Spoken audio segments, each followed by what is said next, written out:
ফিরে এলো বাংলা খবরের দুনিয়ায় আলোড়ন তোলা লাস্ট লোকাল। দিনের শেষে দিনের সেরা খবরের ননস্টপ কোলাজ। আজ খবরের লাস্ট লোকালে আপনাদের সহযাত্রী আমি স্নেহা। প্রথমেই দেখে নিন আজকের লাস্ট লোকালের টপ স্টোরি।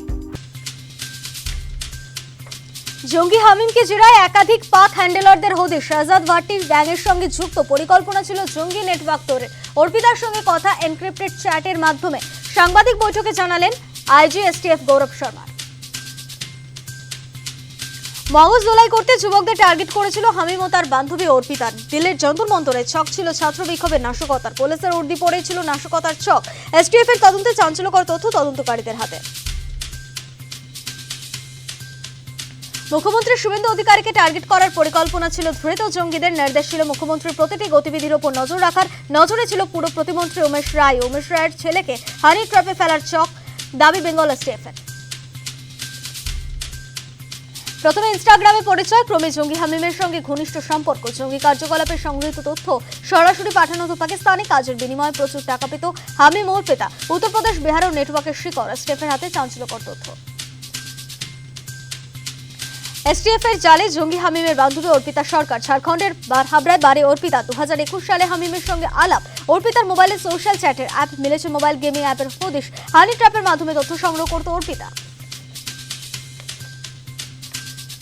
বীরভূমে টুলু মণ্ডলের পাথর ব্যবসায় বিস্তৃত নেটওয়ার্ক। 8টি অবৈধ খাদানের নোটিশ প্রশাসনের। রামপুরহাট 4টি ও মোহাম্মদবাজারে 4টি খাদানের নোটিশ। গত মাসে মোহাম্মদবাজারে 9টি খাদানের নোটিশ। তবু কয়েকদিন পর ফের চালু খাদানগুলি।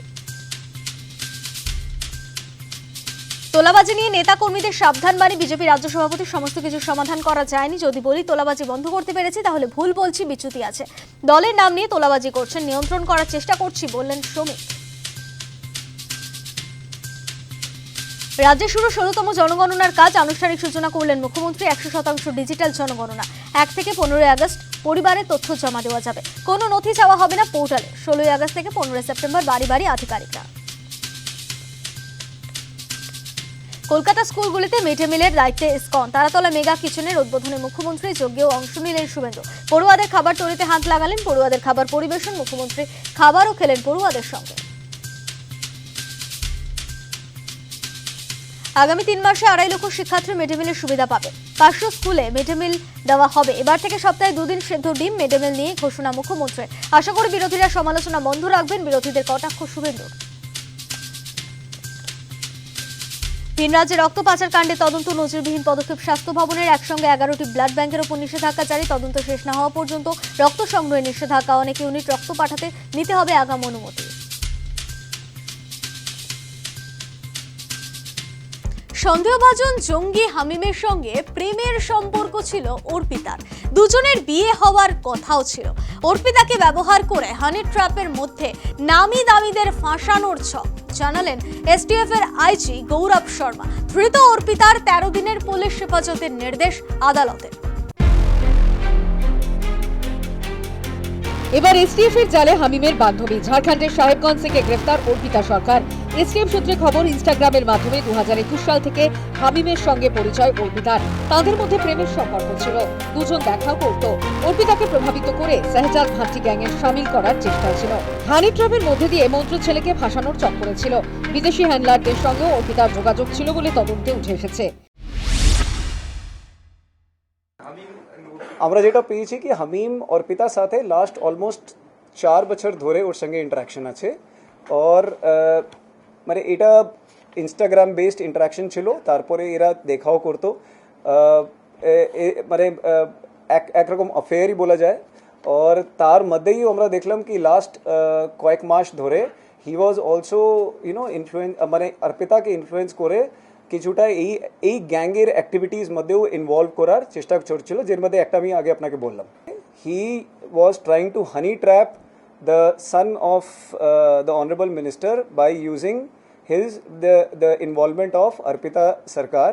She was actively involved in this or sange communication और ওর সঙ্গে যে ফরেন হ্যান্ডেলসের যে অ্যাক্টিভিটি আছে সেটাও ক্লিয়ারলি ওর মধ্যে আমরা পেয়ে গেছি।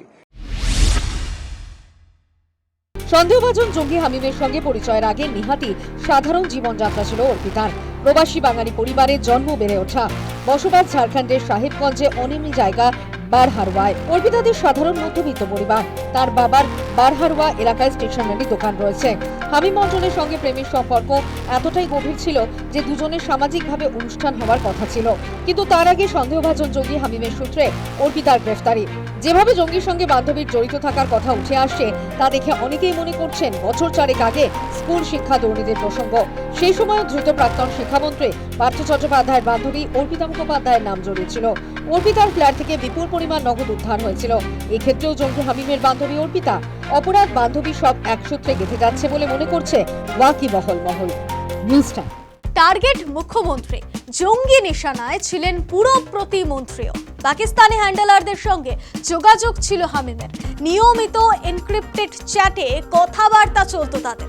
বর্ধমান থেকে হামিম মণ্ডলকে গ্রেফতারের 24 ঘন্টা পর জানালো এসটিএফ। মুখ্যমন্ত্রীকে টার্গেট করার পরিকল্পনা ছিল হামিম মণ্ডলের। আশঙ্কা সত্যি করেই পরিকল্পনার কথা জানালো এসটিএফ। হামিমের ওপর নির্দেশ ছিল মুখ্যমন্ত্রীর মুভমেন্ট নজরে রাখার। আমাদের যে অনারেবল চিফ মিনিস্টার আছেন রাজ্যের, ওনাকেও টার্গেট করার এর মধ্যে প্ল্যানিং ছিল। আমরা দেখলাম কি কমিউনিকেশন প্যাটার্ন মধ্যে আমরা জানতে পারলাম কি হামিম মণ্ডলকে টাস্ক দেওয়া হয়েছিল কি ওনার কিছু মুভমেন্টস স্টাডি করতে এবং কিছু যদি আনগার্ডেড টার্গেটেড যেখানে হতে পারে সেই মুভমেন্টসগুলো রিভিল করতে। জঙ্গি নিশানা ছিল পুরো প্রতিমন্ত্রী উমেশ রায়ও। তার ছেলেকে হানি ট্র্যাপে ফেলার পরিকল্পনা ছিল হামিমের। শুক্রবারই নিউজ টাইমকে তা জানিয়েছিলেন প্রতিমন্ত্রী। ওরা নাকি মুখ্যমন্ত্রী আক্তুর সাহেবকে মেরেছে, সিএম কে টার্গেট করেছে, আমাকে বলছে ক্ষমা চাও, মেরে দেবো। বিষয়টাই বুঝতে পারলাম না যে বিষয়টা কি আছে। হঠাৎ করে দেখছি একটা ভিডিও পাঠাচ্ছে, আমার অফিসের ছবি পাঠাচ্ছে, আমার গাড়ির ছবি ভিডিও পাঠাচ্ছে, এই ধরনের করে ভয় দেখাবার। তারপরে ওই যে মেরে দেবো, ক্ষমা চাও, ওই সিন্ধি ভাষায় পাকিস্তানি ভাষায় কথা বলছিল। পরে একদিন আমি জানতে পারলাম যে আমার ছেলেকে কিডন্যাপ করার জন্য এরা একটা কিছু প্ল্যানিং করেছে। তখন থেকেই পুলিশ তাকে স্ক্যানে রেখেছিল। পরে এসটিএফ কে এই কেসটা দেওয়া হয়েছিল। হামিমের পিছনে সক্রিয় ছিল পাকিস্তানের হ্যান্ডলাররা। এনক্রিপ্টেড চ্যাটের মাধ্যমে যোগাযোগ করত ওরা। হোয়াটসঅ্যাপ টেলিগ্রামের মতো মাধ্যমে চলত কথোপকথন। পাকিস্তানের হ্যান্ডলাররাই মৌলবাদী ভাবধারায় হামিমের মগজ ধোলাই করে। হামিমকে গ্রেফতারের একদিন পর বিস্তারিত জানালো এসটিএফ। কয়েকটা হ্যান্ডেল আছে যেটা যাদের সঙ্গে হামিমের খুব ক্লোজ ইন্টারাকশন চলছে। 2-3 মাস আগে ইন্টারাকশন স্টার্ট হয়ে ইনস্টাগ্রামে ফলো করতে আরম্ভ করে তারপরে ওর কমিউনিকেশন প্যাটার্ন ডেভেলপ করতে করতে হোয়াটসঅ্যাপ, কিছুটা ইনক্রিপ্টেড চ্যাট পোর্টালস আরও আছে, যেমন টেলিগ্রাম আছে, ইভেন সেশন, আর আমরা দেখলাম এলিমেন্ট এক্স, এইরকম অনেকটা ইনক্রিপ্টেড চ্যাট পোর্টালস উপরে এদের নিজেদের মধ্যে কমিউনিকেশন স্টার্ট হয়। আর এর মধ্যে এই পুরো র্যাডিক্যাল প্রপাগান্ডা ইনভলভ ছিল, এদের মধ্যে ব্রেন ওয়াশিং ইনভলভ ছিল। শুক্রবার জানা গেছিল পুলওয়ামা কাণ্ডে যুক্ত সাজ্জাদ ভাট্টি গ্যাংয়ের সঙ্গে যুক্ত হামিম। এসটিএফ জানালো সাজ্জাদ নয়, শেহজাদ ভাট্টি গ্যাংয়ের সঙ্গে যুক্ত ছিল হামিম। কমিউনিকেশন ডিটেলস মধ্যে যখন আমরা গেলাম তো আমরা দেখলাম কি এই হ্যান্ডেলস পাকিস্তান থেকে অপারেট হচ্ছে। और शहजाद भट्टी गैंग जे আছে তাদের সঙ্গে शहजाद भट्टी गैंग যে পাকিস্তান থেকে অপারেট হয় তাদের সঙ্গে যুক্ত আছে। আবিদ আছে, রানা আছে, হাম্মাদ আছে আর উজাইর আছে। এই চারজন যে যাদের সঙ্গে ইন্টারাকশন হচ্ছে এটা মানে शहजाद भट्टी গ্যাংয়েরই ছিল। যন্তর মন্তরেও নজর ছিল হামিমদের। পুলিশের ছদ্মবেশে যন্তর মন্তরে নাশকতার ছক ছিল জঙ্গিদের। সেরকম পরিকল্পনা সফল হলে বড়সড় ক্ষতির আশঙ্কা ছিল। দিল্লিতে যে আমাদের যে যন্তর মন্তরে যে রিসেন্টলি স্টুডেন্ট প্রোটেস্ট হলো সেখানে দেওয়ার আস্কিং হিম কি ও পুলিশ ইউনিফর্ম কোনো মতো অ্যারেঞ্জ করে ওখানে গিয়ে একটা কোনো নাশকতার একটা প্ল্যানিং ছিল, কোনো একটা ডিস্টারবেন্স ক্রিয়েট করার প্ল্যানিং ছিল। কোন রকম নাশকতার আগেই এসটিএফ এর তৎপরতায় গ্রেফতার করা গেছে হামিম মণ্ডলকে। ওয়াকিবহল মহলের আশঙ্কা এখনই হামিমকে ধরা না গেলে রাজ্যে রাজনৈতিক এবং সামাজিকভাবে অস্থিরতার পরিস্থিতি তৈরি করতে পারত সন্ত্রাসবাদীরা। News time. রাজ্যে শুরু জনগণনা। এবারে প্রথম ডিজিটাল পদ্ধতিতে জনগণনা। 2 ধাপে হবে জনগণনা। থাকছে সেলফ এনুমারেশনের ধাপ। বিদেশিদের বিতাড়িত হতেই হবে। বীরভূমের ঘটনার পুনরাবৃত্তি রুখতে ভালো করে ঝাড়াই বাছাইয়ের নির্দেশ মুখ্যমন্ত্রীর। তোপ দাগলো কালীঘাটপন্থী তৃণমূল। 7 লক্ষ আপিল করেছে, 20 লক্ষ নট রেসপন্ডেড। তাদের ক্ষেত্রে কি ব্যাপার আছে আমি বলতে পারবো না, সেটা দেখতে হবে। তারা নিজেরাই ভোটার হিসেবে দাবি করেনি, এবারে নাগরিক হিসেবে দাবি করবে কিনা সেটা তো যখন আমাদের এই সেলফ এনুমেরেশন অথবা হাউস টু হাউস যখন আমাদের লোকেরা যাবে, এটা যখন ফিরে আসবে তখন আমরা অ্যাসেস করে বলতে পারবো। রাজ্যে জনগণনা ঢাকিয়ে কাঠি পড়তেই এসআইআর পর্বের সময় ওঠা প্রশ্ন আবার নতুন করে ফিরল। প্রশ্ন উঠছে, জনগণনার আওতায় আসবে কি ভোটার তালিকা থেকে বাদ পড়ারা? জনগণনার মধ্যে দিয়ে কি নাগরিকত্ব যাচাই হবে? সংশ্লিষ্ট নাগরিকত্বের বৈধতা না পাওয়া গেলে কি প্রয়োগ করা হবে পুশব্যাক দাওয়াই? আগামী দিনে চিহ্নিত করে তাদেরকে ফেরত পাঠানো হবে সতর্কতার সঙ্গে এবং যাচাই বাছাই করে, যাতে বীরভূমে যে একটি ত্রুটি ঘটেছিল আগের সরকারের সময়ে, পরে দেখবেন ভারতীয় তাকে পাঠিয়ে দেওয়া হয়েছিল বাংলাদেশ। আমাদেরও লক্ষ্য রাখতে হবে যাতে একজনও ভারতীয় যাতে এটার অসুবিধায় না পড়ে। আবার যারা অনুপ্রবেশকারী তাদেরকে যেতে হবে, তারা এখানে থাকবে না, তাদেরকে আমরা খাওয়াতে পারবো না। রাজ্যে আদমশুমারি শুরুর দিনই নিউটাউন কনভেনশন সেন্টারে সিএতে আবেদনকারী উত্তর 24 পরগনার 300 জনের হাতে নাগরিকত্বের শংসাপত্র তুলে দেন মুখ্যমন্ত্রী শুভেন্দু অধিকারী। সিএএ চালুতে বাধা দেওয়ার জন্য পূর্বতন তৃণমূল সরকারকে নিশানা করেন আর হেনস্থার মুখে পড়তে হবে না বলে আশ্বাস দেন। নতুন যারা আবেদন করেননি 31/12/2014 মধ্যে এসেছেন, তারাও আবেদন করবেন। আরো সরলীকরণের ব্যবস্থা হবে এবং এটা হয়ে যাওয়ার পরে ভোটার তালিকায় নাম অন্তর্ভুক্তকরণ, তার পরবর্তী সময়ে এসসি সার্টিফিকেট যারা এর আওতায় এসসি আওতায় পড়ছেন, এই বিষয়গুলিও সম্পূর্ণভাবে দেখে নেওয়ার দায়িত্ব আপনারা যাকে মুখ্যমন্ত্রী করেছেন সেই শুভেন্দু অধিকারীদের। ওয়াকিবহাল মহল মনে করছে, সোনালী খাতুনের ভুলের পুনরাবৃত্তি রুখতে সাবধানী পা ফেলতে চান মুখ্যমন্ত্রী। সঠিকভাবে যাচাই বাছাইয়ের পরই এ ব্যাপারে সিদ্ধান্ত নিতে চান তিনি। এই অবস্থায় মুখ খুলেছে কালীঘাট তৃণমূল। সোনালী খাতুনের ক্ষেত্রে হওয়া ভুল ও মতুয়াদের ভোগান্তির অভিযোগে সুর চড়িয়েছেন কালীঘাটপন্থী তৃণমূল বিধায়ক কুণাল ঘোষ। এটা তো পরিষ্কার কারা পাঠিয়েছিল, জোর করে কারা পাঠিয়েছিল? সেই সময় এই যে বীরভূমে আমাদের ঘরের মেয়ে, তাকে বাংলাদেশে পাঠিয়ে দেওয়া হয়েছিল, তার আত্মীয়দের বাংলাদেশের জেলে দীর্ঘদিন থাকতে হয়েছে, তাকে বাংলাদেশের জেলে থাকতে হয়েছে। কারা করেছিল? কেন্দ্রীয় সরকারই করেছে, নির্বাচন কমিশন করেছে, কেন্দ্রীয় বাহিনী করেছে, বিএসএফ করেছে। ফলে যারা জেনুইন ভারতীয় তারা কোনোভাবে এখনো পর্যন্ত কিন্তু যাদের নাম ভোটার লিস্ট থেকে বাদ গেছিল, সেই সমস্যার এখনো পুরো সমাধান হয়নি। অনেকের নাম এখনো বাদ আছে, এখনো পর্যন্ত কিন্তু অ্যাডজুডিকেশনের বাকি কাজ শেষ হয়নি। ফলে অবিলম্বে জেনুইন ভোটারদের নাম তুলতে হবে এবং কোনো জেনুইন ভারতীয় যেন এই শুনানি থেকে বা শুমারি থেকে বাদ না যায়। কাউকে নিয়ে কোনো বক্তব্য থাকলে তার শুনানিটা করতে হবে। প্রায় 15 বছর পর জনগণনা হচ্ছে দেশে। এই জনগণনার উপর ভিত্তি করে দেশের আগামী দিনের পরিকল্পনা, প্রকল্প এবং উন্নয়নের রূপরেখা তৈরি হবে। এবারের জনগণনা ট্যাগলাইনও রাখা হয়েছে জনগণের জনকল্যাণ। এই প্রথম ডিজিটাল পদ্ধতিতে জনগণনা হচ্ছে। জনগণনা হচ্ছে মূলত দুটি ধাপে, যোগ হচ্ছে সেলফ এনুমারেশন বা স্বশুমারি। এই প্রথম সেলফ এনুমারেশন ব্যবস্থা রাখা হয়েছে। শনিবার থেকে শুরু হয়েছে এই সেলফ এনুমারেশন প্রক্রিয়া, চলবে স্বাধীনতা দিবস পর্যন্ত। উত্তর দিতে হবে মোট 33টি প্রশ্নের। সেলফ এনুমারেশন পর্ব শেষ হওয়ার পরে আগামী 16 তারিখ থেকে 15 সেপ্টেম্বর পর্যন্ত শুরু হবে বাড়ি বাড়ি গিয়ে তথ্য যাচাইয়ের কাজ। এদিকে জনগণনার কাজ নির্বিঘ্নে ও সুষ্ঠুভাবে সম্পন্ন করার জন্য রাজ্যবাসীর উদ্দেশ্যে আবেদন জানিয়েছেন রাজ্যপাল RN রবি। News time. রাজ্য জুড়ে শুরু হলো জনগণনা। 1 আগস্ট থেকে 15 আগস্ট পর্যন্ত নাগরিকরা নিজেরাই পোর্টালের মাধ্যমে নিজেদের তথ্য নথিভুক্ত করতে পারবে। এবারের জনগণনায় প্রথমবার স্বগণনার সুযোগ দেওয়া হয়েছে। জনগণনার প্রথম দিনই জেলায় জেলায় ব্যাপক সাড়া। বিজেপির মন্ত্রী, বিধায়করা সাধারণ মানুষকে নিজে হাতে শিখিয়ে দিলেন কিভাবে পূরণ করতে হবে জনগণনার ফর্ম।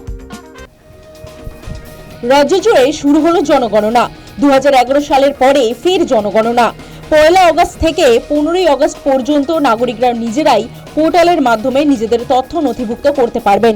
পরবর্তীতে গণনাকারীরা বাড়ি বাড়ি গিয়ে গণনার কাজ সম্পন্ন করবেন। এবারের জনগণনায় প্রথমবার স্বগণনার সুযোগ দেওয়া হয়েছে। শনিবার দুপুরে বহরমপুর জেলা প্রশাসনিক ভবনের কনফারেন্স হলে গ্রন্থাগার মন্ত্রী গৌরীশঙ্কর ঘোষ, মুর্শিদাবাদ জেলা শাসক আর অর্জুন সহ অন্যান্য আধিকারিকদের উপস্থিতিতে শুরু হলো জনগণনা। এদিন মন্ত্রী গৌরীশঙ্কর ঘোষ নিজের হাতে জনগণনার কাজ শুরু করেন। জনগণনার প্রথম দিনই নিজের সমস্ত তথ্য জনগণনার ওয়েবসাইটে আপলোড করলেন পর্যটন মন্ত্রী শঙ্কর ঘোষ। সাধারণ মানুষকেও সহযোগিতার আর্জি জানান মন্ত্রী।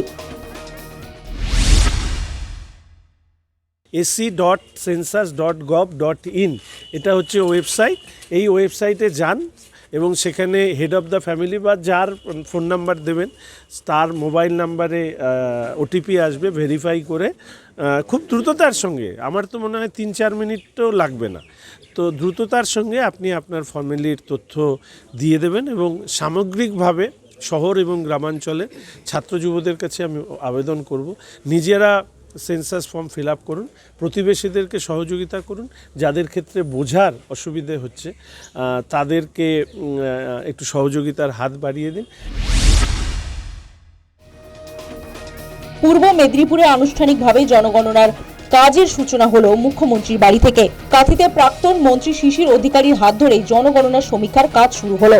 অনুষ্ঠানে উপস্থিত ছিলেন অরূপ কুমার দাস, জেলা শাসক নিরঞ্জন কুমার, মহকুমা শাসক অশোক ধুমাল, জনগণনার দপ্তরের আধিকারিকেরা।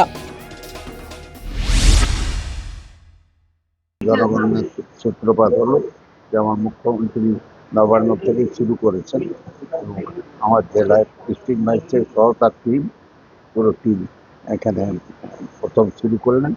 আমাদের সুন্দরবন উন্নয়ন মন্ত্রী আছেন, আমাদের ঘরে মন্ত্রী, সেচ দপ্তরের মন্ত্রী আছেন, এরা সমস্ত আমরা বসছিলাম, কথা বলছিলাম, সেই সময় এসেছেন এরা সব। এটা এইখান থেকে শুরু করবে জেলায়। শনিবার ঠাকুরবাড়ি থেকে শুরু হলো গাইঘাটা ব্লকের জনগণনার প্রথম কাজ। প্রথম সেলফ এনুমারেশন করলেন বিধায়ক সুব্রত ঠাকুর এবং রাজ্যের প্রাক্তন মন্ত্রী মঞ্জুল কৃষ্ণ ঠাকুর। এদিন সুব্রত ঠাকুরকে দেখা যায় জনগণনার সাধারণ মানুষকে সাহায্য করতে।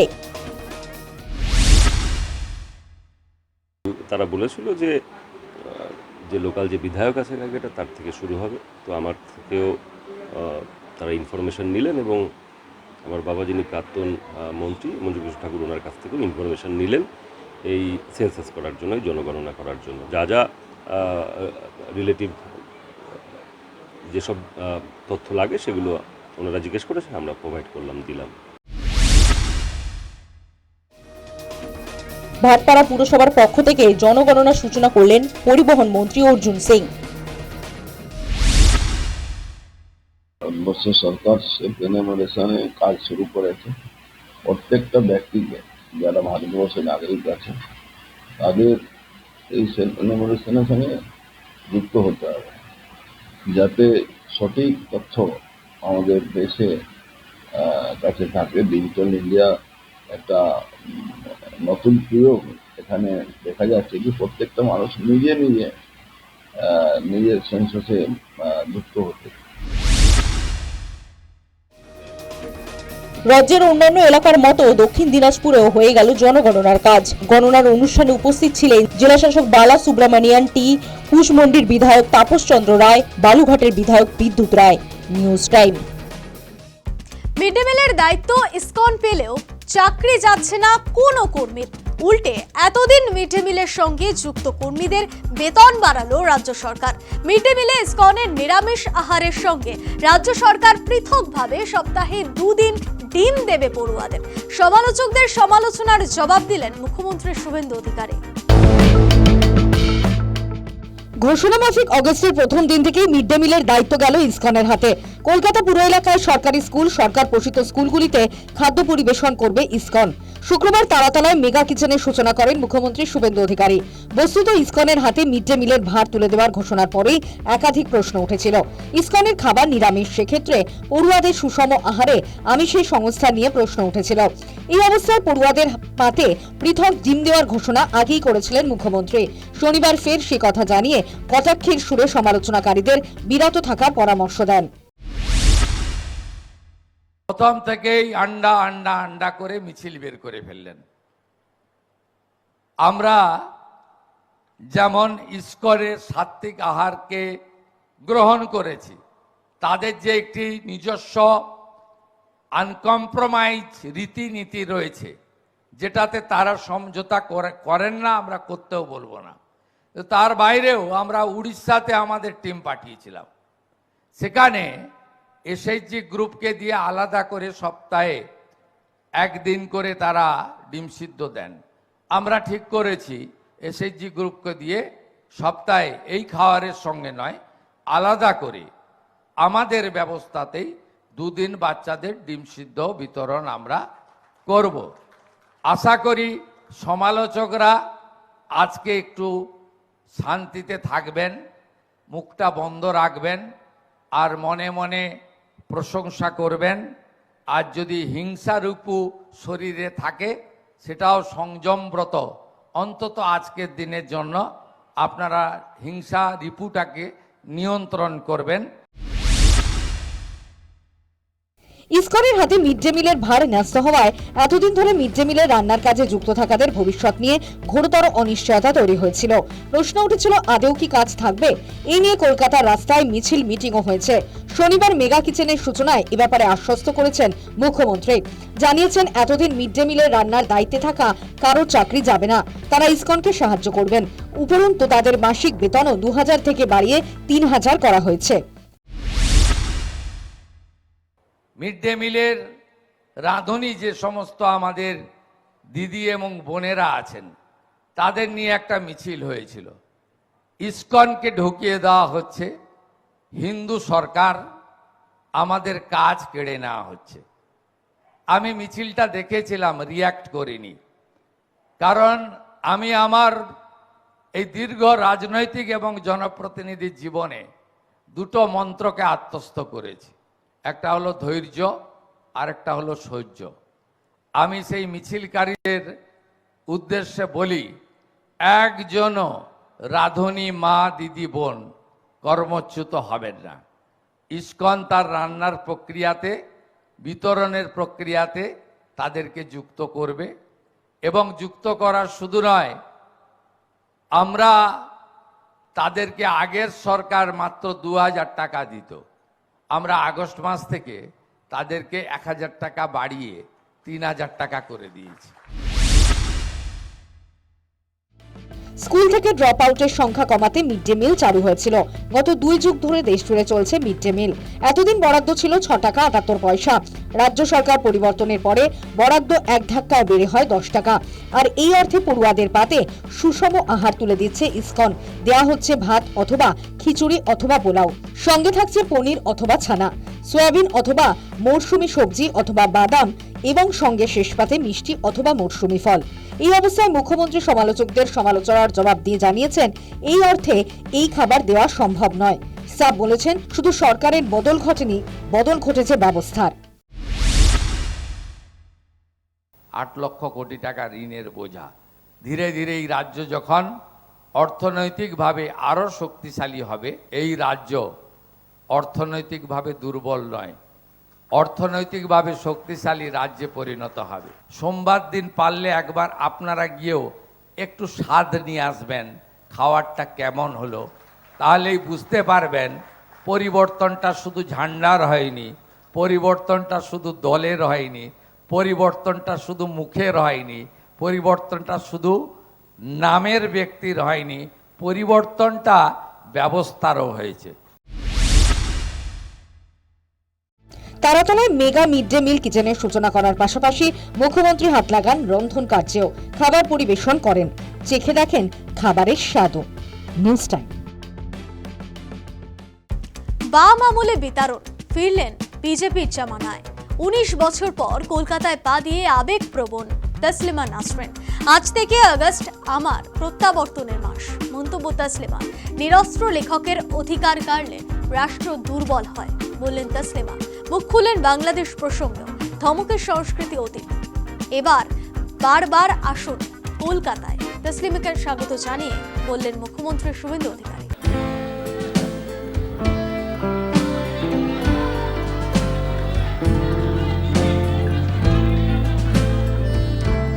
বিতর্কিত উপন্যাসের জন্য বাংলাদেশ ছাড়তে বাধ্য হয়েছিলেন লেখিকা তসলিমা নাসরিন। পদ্মা পেরিয়ে আশ্রয় নিয়েছিলেন কলকাতায়, কিন্তু 19 বছর আগে প্রাণের শহর কলকাতা ত্যাগ করতেও এক প্রকার বাধ্য হন তিনি। তারপর থেকে আর ফেরা হয়নি। জনস্মৃতিতে ক্রমশ মলিন হচ্ছিলেন লেখিকা। রাজ্যে বিজেপি সরকার প্রতিষ্ঠা হতেই কলকাতায় ফিরলেন তসলিমা। শনিবার রবীন্দ্র সদনে এক অনুষ্ঠানে বাংলাদেশি লেখিকাকে সম্বর্ধনা জানান খোদ মুখ্যমন্ত্রী। সব বুঝিয়ে দেন পশ্চিমবঙ্গের ধমকের সংস্কৃতি অতীত। তসলিমার উদ্দেশ্যে বারে বারে আশার আবেদনে জানান মুখ্যমন্ত্রী। এখানে কোনো ধমক চমক দেখে নেব, আটকে দেব, এসব জিনিস অতীত হয়ে গেছে। উনি আসছেন শুনে আমি এখানে আমন্ত্রিত নই। আসছেন শুনে আমি শুধু মুখ্যমন্ত্রীও নয়, তথ্য সংস্কৃতি দপ্তরেরও মন্ত্রী। আমি উনাকে স্বাগত জানালাম বন্দে মাতরমের ১৫০ ঋষি বঙ্কিমচন্দ্রের ছবি দিয়ে। পশ্চিমবঙ্গে আপনি স্বাগত। আপনি লেখিকা, আপনার লেখা সবাই পড়ে, আপনার গুণগ্রাহীর সংখ্যা প্রচুর। আপনি এখানে ভালো করে বলুন, এবং পশ্চিমবঙ্গের যে ব্যবস্থার পরিবর্তন হয়েছে সেইটা নিশ্চিতভাবে আপনার অভিজ্ঞতায় আপনি দেখেছেন। একবার নয়, আপনি যখনই মনে করবেন বারে সুরক্ষিত পশ্চিমবঙ্গে আপনাকে নিরাপত্তা দেওয়ার দায়িত্ব রাজ্যের মুখ্যমন্ত্রী তথা পুলিশ মন্ত্রী শুভেন্দু অধিকারীর। 19 বছর পর কলকাতায় ফেরা, ভালোবাসার শহর কলকাতায় পা রেখেই দৃশ্যত আবেগপ্রবণ তসলিমা। নির্বাসন ও নির্বাসন পরবর্তী পরিস্থিতি স্মরণ করলেন, কলকাতার মানুষকে জানালেন কিভাবে মৌলবাদীদের হুমকির মুখে তাকে বাংলাদেশ ছাড়তে হয়েছিল। আর এই প্রসঙ্গে বলতে গিয়ে বাংলাদেশ প্রশাসনের সমালোচনা করলেন তসলিমা। বুঝিয়ে দিলেন নিরস্ত্র লেখকের অধিকার কাড়লে রাষ্ট্র দুর্বল হয়।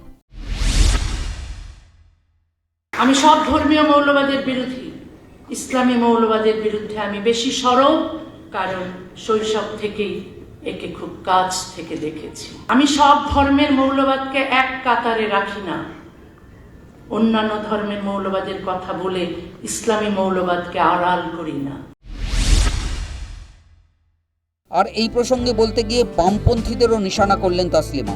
সরাসরি বললেন, মৌলবাদীদের মতন মুসলিম সমাজকে অন্ধকারে রাখতে চায় বামপন্থীদের একাংশ। আরো বেদনাদায়ক হলো, মুসলিম সমাজকে অন্ধকারে রাখতে শুধু ইসলামী উগ্রপন্থীরাই সক্রিয় নন, তথাকথিত প্রগতিশীল ও বামপন্থীদের একটি অংশ এই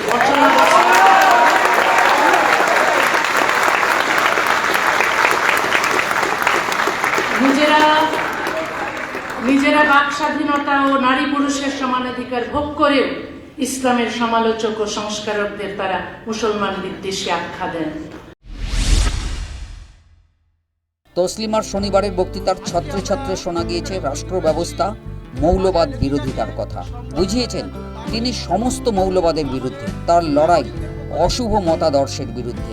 এই প্রসঙ্গে বলতে গিয়ে বাংলাদেশের বর্তমান পরিস্থিতির সমালোচনাও শোনা গেল লেখিকার গলায়। বাংলাদেশে আজ মৌলবাদ ও সাম্প্রদায়িকতার বিস্তার ভয়াবহ। রাজীব হায়দার, অভিজিৎ ঘোষ, ওয়াশিকুর রহমান বাবু, ওয়াশিকুর রহমান বাবু, অনন্ত বিজয় দাস, নিলয় নীল, ফয়সল আরিফিন দীপন হত্যা করেছে। তাদের অপরাধ ছিল তারা প্রশ্ন করেছিলেন ইসলামের বৈষম্যমূলক বিধানের সমালোচনা করেছিলেন। অবিশ্বাসীদের দমন এবং বাক স্বাধীনতার পর আক্রমণের সত্য তুলে ধরেছিলেন। তাদের হত্যা করে সমাজকে একটি বার্তা দেওয়া হয়েছে, প্রশ্ন করলে মৃত্যু, নীরব থাকলে জীবন। আমি সেই শর্ত মানি না। যে জীবন নীরবতার বিনিময়ে কিনতে হয় সেটি স্বাধীন জীবন নয়। উল্লেখ্য, অগাস্টেই বাংলাদেশ ছাড়তে বাধ্য হয়েছিলেন শেখ হাসিনা। কার্যত বিপ্লব ঘটিয়ে সেই আগস্টেই তসলিমার কলকাতায় প্রত্যাবর্তন। তসলিমার কাছে আগস্ট যে প্রত্যাবর্তনের মাস তার বলার অপেক্ষা রাখে না। News time. এবার সময় লাস্ট লোকালের সফর শেষ করার। দিনের শেষে সেরা খবরের কোলাজ নিয়ে নিউজ টাইম ডিজিটাল হাজির হবে ঠিক রাত 11:30টায়। খবরের সঙ্গে থাকতে সাবস্ক্রাইব করুন নিউজ টাইম ডিজিটাল। নোটিফিকেশন পেতে ক্লিক করুন বেল আইকনে। আজকের মতো শুভরাত্রি।